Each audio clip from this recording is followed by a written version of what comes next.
দেখেন আজকে বাইকের অবস্থা। আজকে শুক্রবার, পেছনে এমন আরো 3 গুণ ফালাই আসছি। আরে বাবা,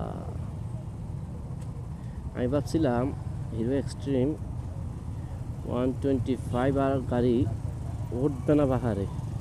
এখন দেখতেছি এখন দেখতেছি এটা সব থেকে ভালো উঠতেছে, দৌড়াইতেছে গাড়ি। বুঝলাম না ঘটনাটা। এখানে তো আরো বড় বড় বাইক আছে, ওদেরগুলা কেন ওঠে না?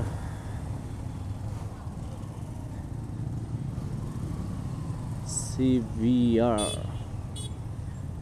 সবাই সবার বাইকের যত্ন করে, আমি ছাড়া মনে হয়। তাহলে সবাই পেছনে থাকে, আমার গাড়ি কেন আগে চলে যায়? আচ্ছা, এখন আমি সবার পিছনে যাবো, আস্তে চালাবো আমি, দেখি।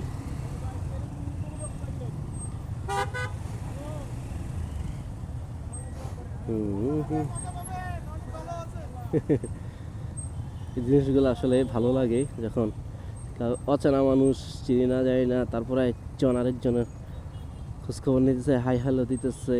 ওইটা একটা পাওয়া ভাই। এই জিনিসটা টোরে না আসলে ফিল নিতে পারবেন না। অবশ্যই আপনাকে টোরে আসতে হবে। এখানে তো জ্যাম কেন? আরে বাবা, দেখি আমি সাইড দিয়ে নামাই দিই। সাসপেনশন তো ভালোই খেলতেছে।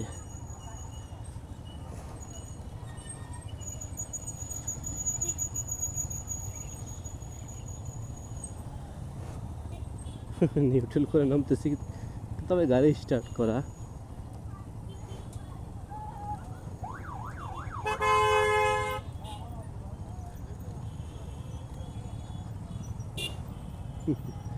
এক ভাই বলতেছে হ্যাঁ, তো মানে ওনার গায়ে লাগছে, আমি সাইড থেকে আসলাম কেন?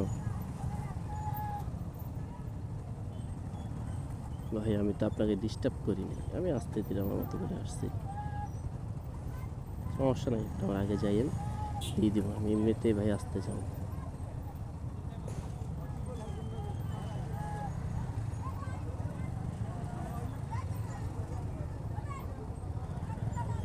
ভাই রে ভাই, অনেক জ্যাম।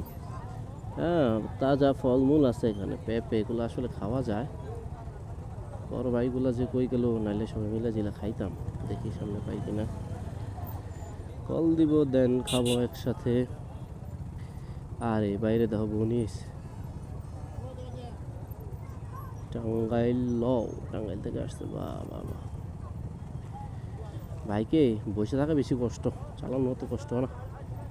আজকে 24 কিলোমিটার আমি বসে আসছিলাম আরেকজনের পিলিয়ন হয়ে। ভাই রে, আমার যে কষ্ট লাগছে, চালাই তো মনে হয় না এত কষ্ট লাগে।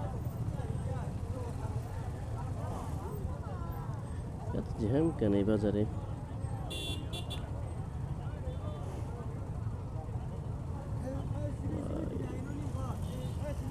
ফোরবিটা আসলে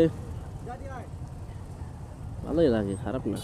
R15 B3 B4 এগুলো ভালো লাগে, আরও ভালো লাগে।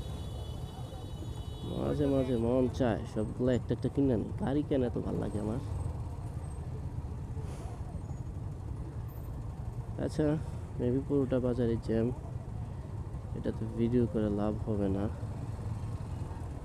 চার্জ শুধু শুধু নষ্ট হবে।